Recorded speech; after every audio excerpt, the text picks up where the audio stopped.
Karibuni sana wasikilizaji wenzangu kwenye toleo maalum la podcast yetu ya habari na uchambuzi wa kina.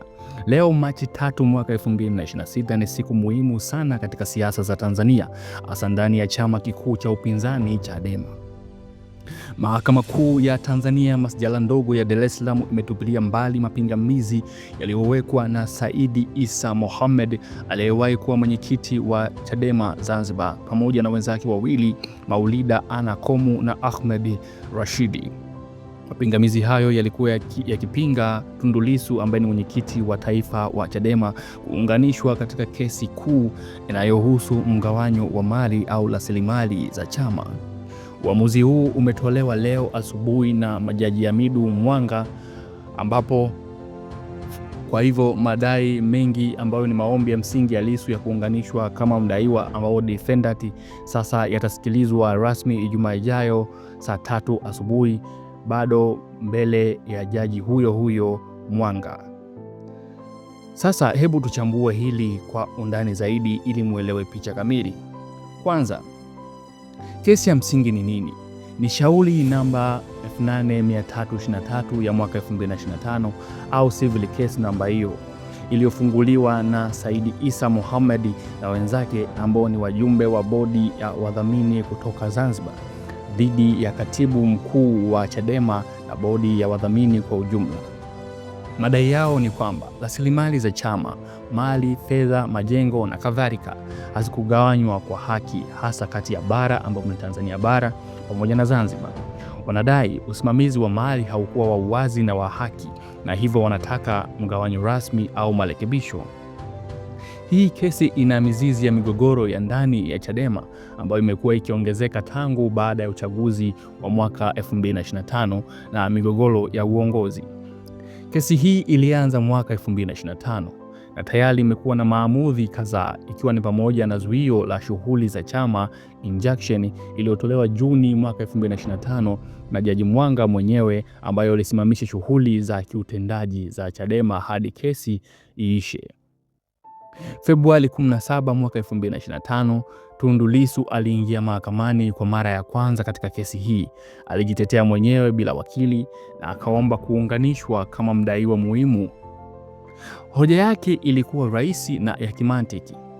Kama mwenyekiti wa taifa na mwanachama wa muda mrefu, ana maslahi ya moja kwa moja katika mgawanyo wa mali za chama.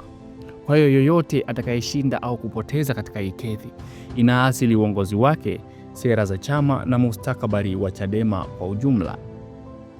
Upande wa walalamikaji, Said Issa na wenzake waliweka mapingamizi mawili, wakidai Lissu hana sifa za kutosha au haja ya kuunganishwa, labda kwa sababu ya nafasi yake au migogoro mingine.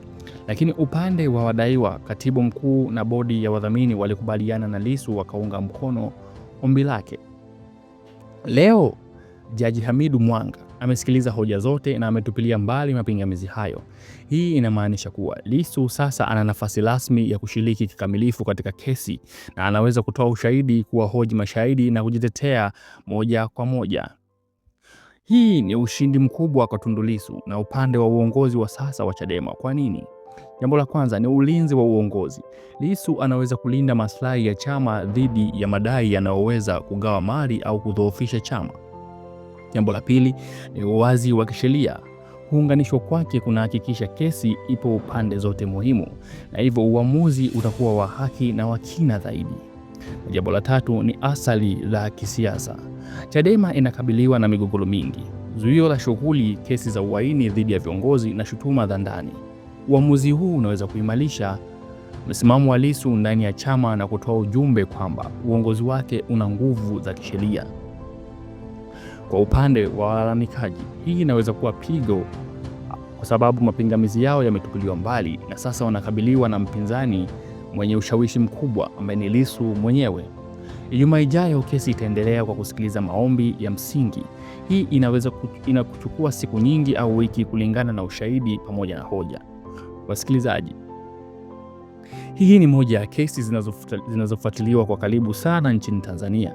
Inahusu si mali tu za Chadema, bali mustakabali wa upinzani, haki za kisiasa na jinsi migogoro ya ndani inavyoweza kuathiri demokrasia. Tunafuatilia kwa makini maendeleo ya Ijumaa na nitakuletea uchambuzi mwingine wakati wowote kuna maendeleo mapya. Asanteni kwa kunisikiliza. Na kama una maoni au maswali, andika hapo kwenye comment na uelezee wewe unajisikiaje kuhusiana na uamuzi huu uliofanywa na mahakama wa kumuingiza Tundu Lissu kwenye mjumuisho wa hiyo kesi ya kugawana mali, ambapo wale Wazanzibari waliweka pingamizi kwamba asijumuishwe, hawakutaka aingizwe kwenye hii kesi, lakini Lissu akaomba yeye anataka na yeye ajumuishwe kwenye hii kesi, aanze kuitetea chama chake kwamba mali ziligawanywa sawa na mambo mengine kama hayo. Wewe maoni yako ni yapi kuhusiana na kuingizwa kwa Lissu kwenye kesi hii? Je, atatoboa au atafeli? Je, atawapelekea moto kama anavyofanya kwenye ile kesi nyingine ambayo ni ya uhaini anachokifanya kwa mawakili wa serikali? Ngoja tuone, kwa sababu Ijumaa itakuwa ni rasmi Lissu anaingia kwenye kesi. Kwa hiyo tutaona atakapo defend hiyo hoja.